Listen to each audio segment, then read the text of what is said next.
you need something? Have a few minutes to talk? Certainly. We haven't had a chance since I joined. When we met you, you said you were dying. Yes. I thought you'd want to know more. You don't have to worry about the rest of the crew. My illness is not communicable, even to other Drell. It's called Keprel syndrome.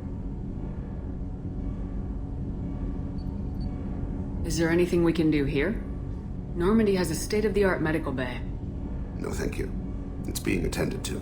If the finest medical minds in the Hanar illuminated primacy can't solve the problem, I doubt your ship's medic could. Thank you for your concern. Trust me, this won't affect my performance. Do you need something? You mind if I ask you a few questions? Not at all. The Drell live on the Hanar homeworld, don't they? Yes. I know many think the Hanar difficult to understand. It's just that they're very formal with those they don't know. We know them quite well. If you ever get close enough to a Hanar that they tell you their soul name, you would find them warm. I thought that Hanar only let very close friends know their soul name. Most of my commissions were for Hanar. I grew close to my regular contacts. Soul names tend to be poetic. A Hanar known for its cynicism might take a name that means illuminates the folly of the dancers. Hanar talk using bioluminescence. That's more of an obstacle than their politeness. True. Many Drell have had their eyes genetically modified to perceive their higher frequency flashes. I had the treatment. I can't tell the difference between a dark red and black, but I can see ultraviolet light as a silver color.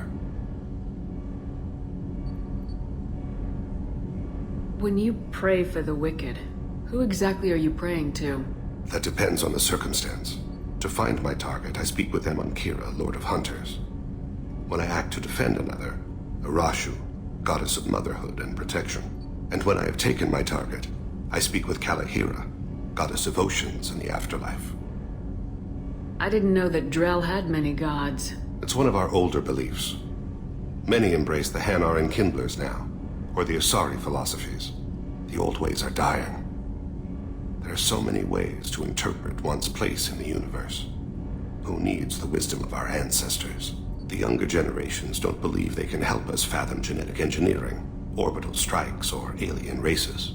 Oceans and afterlife don't seem to have much in common. Consider, the ocean is full of life, yet it is not life as you and I know it. To survive there, we must release our hold on land, accept a new way to live. So it is with the death. The soul must accept its departure from the body. If it can't, it will be lost.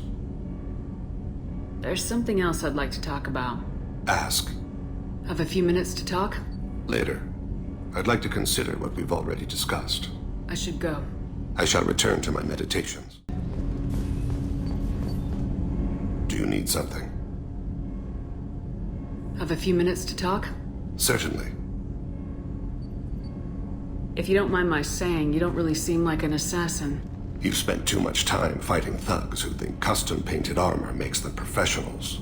The Hanar trained my body for this role since I was 6 years old. The Hanar?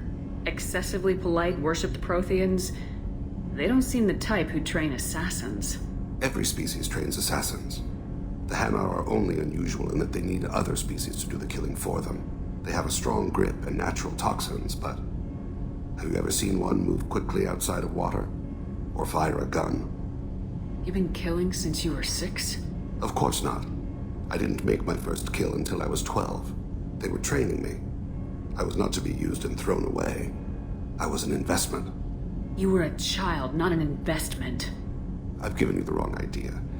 They valued me, yes, as a resource, but also as a person. They regretted their need for me. Why did your parents agree to this? The agreement was made under the Compact. It was an honor for our family. The Compact? We live on the Hanar homeworld because they rescued us, some of us, from extinction. We owe them our lives. That is the Compact. Why was your race going extinct? Overpopulation. That must sound trite to you. Humans developed mass effect drive before the problem became acute. Our homeworld, Rakana, had few resources. We hadn't even developed fusion power when the soil began to fail from overuse and pollution. The Hanar found us a century ago. They sent hundreds of ships, evacuated thousands of us. Billions more had to be left behind. What's the state of Rakana now? Do you read your philosophers? A man named Thomas Hobbes. When all the world is overcharged with inhabitants, then the last remedy of all is war, which provideth for every man by victory or death. As Rakana died around them, my people slaughtered each other for mouthfuls of water, crumbs of food. What exactly are the terms of the compact? There are many things the Hanar can't do, even with mechanical aid. They ask Drell to assist them. This can't be legal. They made your whole race into slaves. Don't insult me, Shepard. Anyone can refuse to serve. Few do. We owe our existence to the Hanar. We are proud to repay the debt. The way you describe it, the Hanar sound like weaklings. Out here, they are. But if you could see them in the encompassing, the oceans of Kaje, you would see them differently. A stream of silver in the dark, looping, diving. So fast the eye can't follow. Laughter like the squeals of a child vibrates the water. They fly over the black of the seabed like birds, plumed with the light of heaven. But you don't kill for the Hanar anymore. You're freelance. What changed? I was asleep for a long time, yes. I paid no attention to what my body was asked to do, but then... Laser dot trembles on the skull. One finger twitch. He dies. Then, the smell of spice on the spring wind. Sunset-colored eyes defiant in the scope. The laser dances away. My apologies. Drell slip into memory so easily. Was that one of your assassinations? Yes. Perhaps we can discuss it later. I've wasted too much of your time. Do you need something? Have a few minutes to talk? If you wish. The last time we talked, you started speaking about a past event as if you were watching it. Drell have perfect memories. We can relive any moment in our lives with perfect clarity. It's difficult to control at times. Some of us disappear into, let's call it solipsism. What do you mean, solipsism? When a memory feels as real as life, it's as valid as life. Thinking about a moment brings back the smell of cut grass, the warmth of another's hand on yours, the taste of another's tongue in your mouth. Wouldn't you rather lose yourself in such a memory than spend the night alone, staring at walls of metal and plastic? Isn't there a risk that you could lose yourself in bad memories as well? Of course. Remembering the times I've taken bullets is unpleasant. But I can look at my knee and see it's not shattered. The memories that are hard to escape are those of despair. Isn't that a rather personal memory to talk about? Forgive me. Lately I've spent a great deal of time reviewing my life. I didn't mean to make you uncomfortable. You can remember everything that happened in your life? Nearly. I expect if we remembered the birth trauma, we'd never recover from it. You can relive every assassination you've ever made? In perfect detail. Every mistake I made. Every target's last breath. That sounds difficult. At any moment, you could relive the guilt. Guilt? No. I've never felt any particular guilt about my contracts. My employers killed them. My body was only the tool they used. If you kill a man with your gun, do you hold the gun responsible? My gun can't decide right from wrong. You clearly do. My soul does. But my body is merely flesh. Flesh whose reflexes were honed to kill. Drell minds are different from humans. We see our body as a vessel, and accept that it is not always under our control. So you don't assume any responsibility for the things you do? Not every action performed by my body is a result of conscious choices. I take responsibility for those that are. Humans often believe in a soul distinct from the body. A spirit responsible for moral reasoning that lives on after the body's death. Our belief is just a bit more literal. The last time we talked, you remembered one of your assassinations. Something about sunset-colored eyes? That time. Laser dot trembles on the skull. Spice on the spring wind. Sunset eyes, defiant in the scope. A bystander noticed my spotting laser and threw herself between me and the target. She couldn't see me, but she stared me down. It was odd that you just blurted that out. Just another vivid Drell memory? No. She was a vivid person. Did you take the shot? Not that day. The last time we talked, you remembered one of your assassinations. A bystander noticed my spotting laser and threw herself between me and the target. She couldn't see me, but she stared me down. I should get back to my duties. Shepard, I appreciate these chats we have. You've spent a lot of your life alone, Thane. Work fulfilled me. Reading. I barely spoke to anyone outside my family. It seems there will be no one to mourn me when I die. You're the only friend I've made in 10 years. Friend, huh? It's a start. A start? That's intriguing. I will always be here to talk. Do you need something? Have a few minutes to talk? Very well. I had been recording a message for Kolyat. How are things going with him? It is difficult. All things worth keeping are. I never explained. I suppose the story of my wife's death took you by surprise.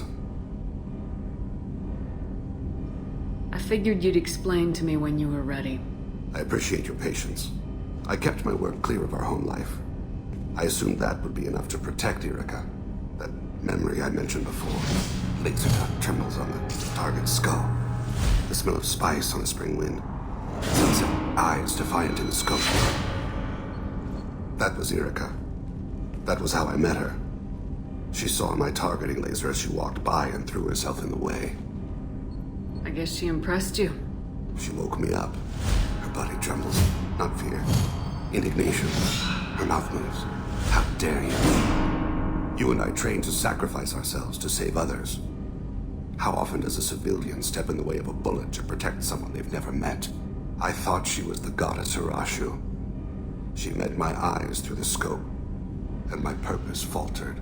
So how'd she go from blocking your shot to having your children? I had to meet her. The memory possessed and endowed me. I fell on my knees before her, begged her pardon. She introduced me to the world beyond my work. Eventually, she forgave me. Later, she loved me. When you talked to Kolyat, you said she died. I let myself become complacent. I thought Irikah and Kolyat were safe. I stayed away too long, and my enemies came for her. Who came for her? Batarians, a slaver ring that was preying on Hanar outer colonies. I'd killed their leaders. They paid the shadow broker to find out who I was. But they were afraid of me, so they went after her. You told Kolyat that you hunted her killers down. Irikah woke me up. When she passed, I returned to my battle sleep. My body hunted her killers, murdered them. I was taught to grant death quickly, cleanly, to minimize suffering. I let them linger. I don't blame you. They killed innocents to get to you. For you and me, death is business. For people like them, it is sport. I haven't spoken about my wife. I don't think I ever have. I didn't have anyone left to tell it to. Maybe I haven't been as upfront as I should be. I'm here for you, Thane. Whatever you need. You are very kind. Thank you for listening, Siha. I think my translator just glitched. What did you call me? Siha. Someday I'll tell you what it means.